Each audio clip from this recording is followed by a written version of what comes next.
Martineau. Le parrain de l'actualité.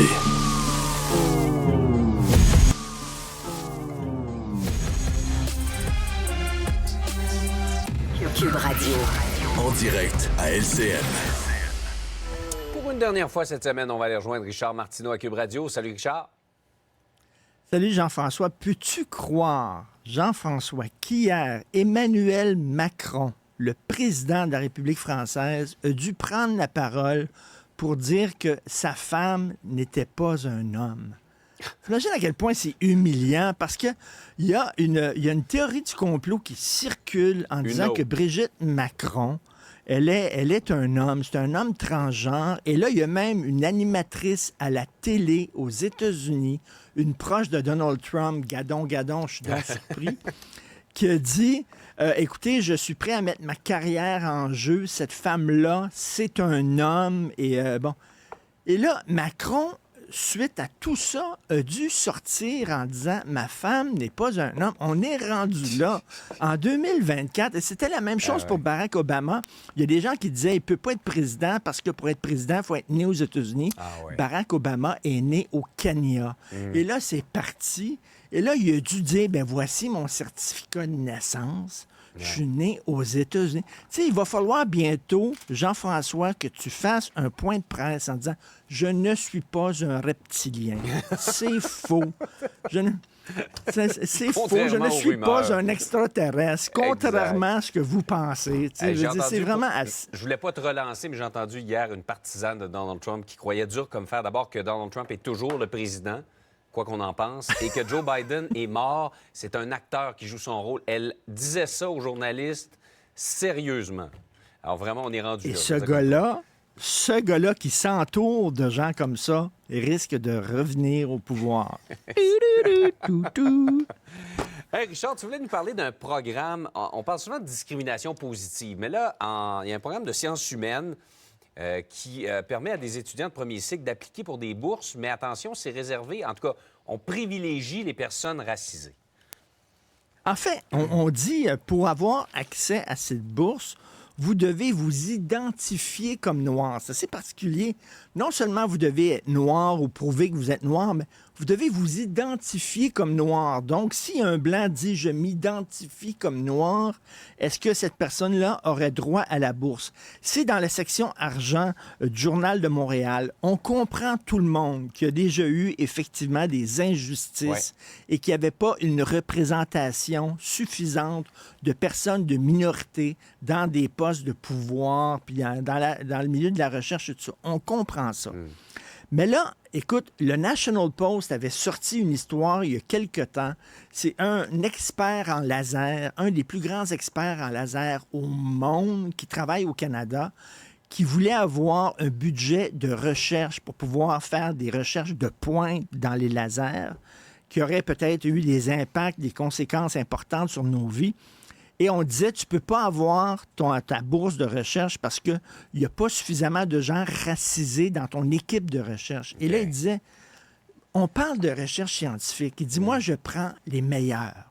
Je m'en fous. Moi, je prends, si t'es grand, t'es gros, t'es un nain, tu souffres d'obésité morbide, t'es noir, je m'en fous. Je prends les meilleurs parce que je veux avoir des résultats probants.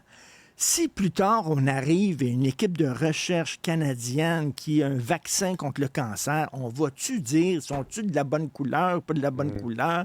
Y a-tu des femmes là-dedans? Y a-tu des trans? On va dire merci beaucoup et tout ça. Et le problème, c'est qu'en recherche, il ne faut pas commencer. Peut-être qu'il y a certains secteurs où il devrait y avoir des quotas.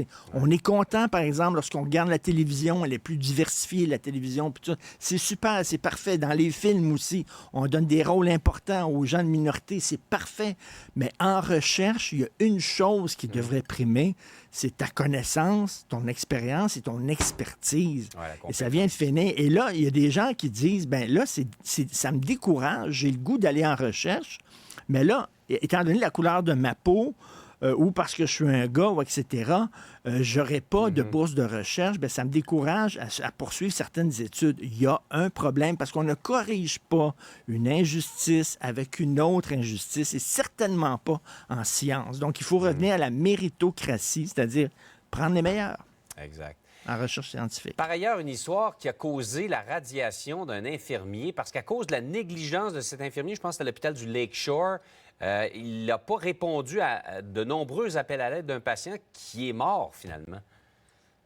Ben c'est ça, moi. Y a-t-il des conséquences? Lorsqu'on fait preuve de négligence grossière, lorsqu'on pose des gestes qui sont graves, est-ce qu'il y a des conséquences au Québec? Je te parlais hier du bar, 50 visites de police en 3 ans, il n'y a pas eu de conséquences. Des chiens dangereux, les gens se plaignaient en ville, la ville n'a rien fait, il n'y a pas de conséquences. Des enfants qui intimident d'autres enfants à l'école, qui menacent, il n'y a pas de conséquences. Lui, il y a un homme qui avait des troubles cardiaques, il avait des problèmes à poitrine, il rentre à minuit, je me sens pas bien. Pendant la soirée, il sonne la cloche, il dit au préposé du bénéficiaire, je me sens pas bien, il y a quelque chose qui marche pas, on l'écoute pas, on ne croit pas. Il appelle sa conjointe à de nombreuses reprises en disant, écoute, ça va pas.